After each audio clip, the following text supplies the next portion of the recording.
Le système constitutionnel français, nous en sommes à la Ve République, sans compter les amendements.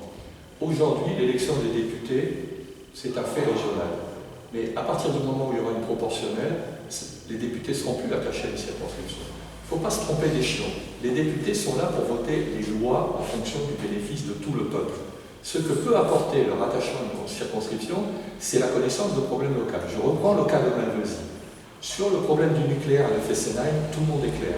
Tout le monde sait qu'il y a 40 centrales qu'il y a plusieurs centrales qui vont arriver au terme de leurs 40 ans et qu'il faut soit injecter de l'argent pour les caréner, soit il faut les fermer. Ok, qui a entendu parler de Malvesie à l'échelon national? Est-ce que vous croyez qu'en Alsace, en Bretagne ou au Poitou, ils connaissent Malvesie? Non, mais c'est là que le député a un rôle important. C'est de dire très bien, nous sommes dans un programme de sortie du nucléaire, il y a une urgence absolue, c'est d'éviter la construction de ce projet TOR pour que les Narbonnais deviennent des cobayes du nucléaire américain. Ça, c'est quelque chose qui est un combat qui peut être monté.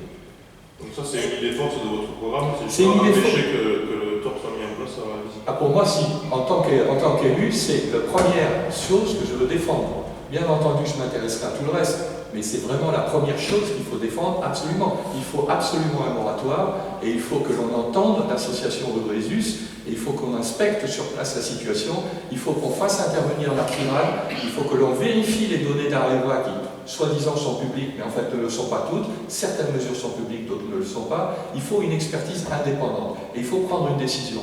Parce que Areva, c'est quoi? C'est une entreprise en faillite à la suite de malversations financières que tout le monde connaît. Vous connaissez l'histoire du Ramine, je ne vous la fais pas. D'accord. Mais qui paye la facture? Aujourd'hui, la facture du nucléaire invisible, ce sont les Narbonnais qui vont le payer avec une pollution atmosphérique absolument inacceptable qu'on n'accepte même pas en environnement urbain. C'est l'équivalent d'un incinérateur pour 200 000 personnes. C'est une tour de 30 mètres qui va rejeter des fumées, un peu comme l'incinérateur de Sète, il y a 30 ans avant qu'on le modernise. C'est une nuisance absolue qui va détruire et la vie, et la santé des gens, et le tourisme de la région.